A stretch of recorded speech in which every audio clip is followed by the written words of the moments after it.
ഇതാ ഒരു മായാലോകം.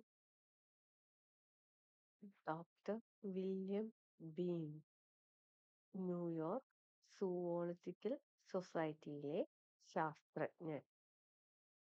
അപ്പോൾ ന്യൂയോർക്കിലെ ഒരു സൂവിലെ സൊസൈറ്റി ഉണ്ട്.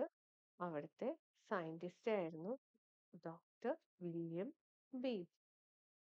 സോ ബ്രസീലിലെ ഒരു കാട്ടിൽ വെച്ചാണ് ഇനി മണ്ണിലേക്ക് ഒന്ന് നോക്കിയാലോ അങ്ങനെ ഒരു വിചിത്രമായ ആശയം തോന്നിയത്.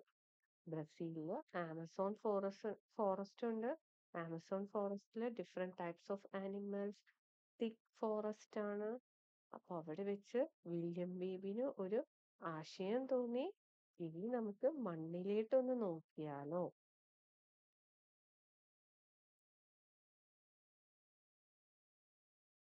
അപ്പൊ കാട്ടിൽ നിന്നും പക്ഷികളെ ശേഖരിക്കാൻ എത്തിയതായിരുന്നു അദ്ദേഹം.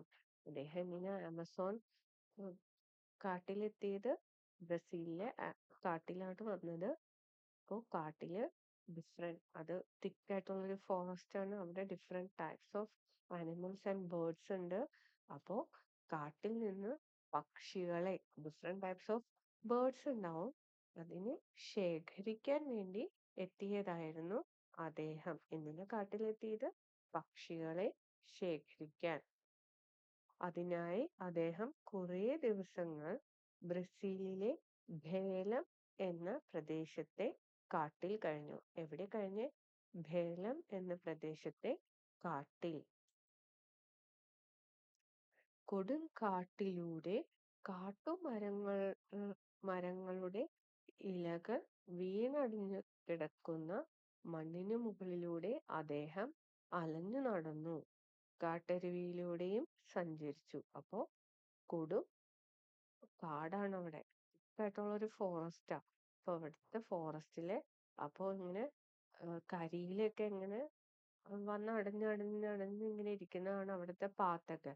അപ്പൊ ആ പാത്തേക്കൂടെ ഇങ്ങനെ അദ്ദേഹം അലഞ്ഞു നടന്നു. പിന്നെ കാട്ടരുവി എന്ന് പറഞ്ഞ അവിടെയും അദ്ദേഹം സഞ്ചരിച്ചു.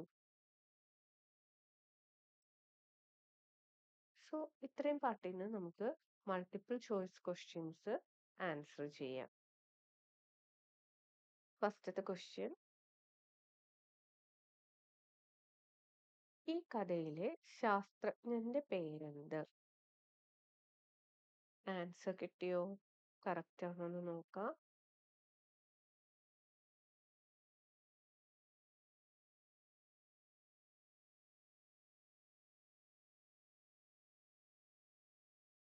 അദ്ദേഹം ഏത് നഗരത്തിലെ സുവോളജിക്കൽ സൊസൈറ്റിയിലെ ശാസ്ത്രജ്ഞനായിരുന്നു? ഓപ്ഷൻസ് നോക്കി കറക്റ്റ് ആണോ എന്ന് നോക്കാം. ഏത് രാജ്യത്തെ കാട്ടിൽ വെച്ചാണ് അദ്ദേഹത്തിന് ഈ വിചിത്രമായ ആശയം തോന്നിയത്? ബ്രസീൽ. അദ്ദേഹം കാട്ടിലെത്തിയത് എന്തിനായിരുന്നു? ഇതാ ഒരു മായാലോകം.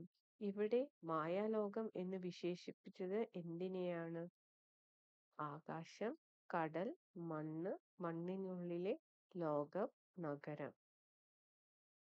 മണ്ണിനുള്ളിലെ ലോകമാണ് കറക്റ്റ് ആൻസർ. ശരിയായ ഉത്തരം എഴുതുക. വില്യം ബീബ് താമസിച്ചിരുന്ന ബ്രസീലിലെ പ്രദേശം ഡാഷ് ആണ്. കുറെ ദിവസങ്ങൾ അദ്ദേഹം മരങ്ങളിലേക്കാണ് നോക്കിയത്. പിന്നീട് അദ്ദേഹം ഡാഷിലേക്ക് നോക്കാൻ തീരുമാനിച്ചു. 100ഓളം ഡാഷ് മുൻപാണ് ഈ സംഭവം നടന്നത്. ലഘു ചോദ്യങ്ങൾ. ശാസ്ത്രജ്ഞന് തോന്നിയ വിചിത്രമായ ചിന്ത എന്തായിരുന്നു? എന്തായിരുന്നു വിചിത്രമായ ചിന്ത?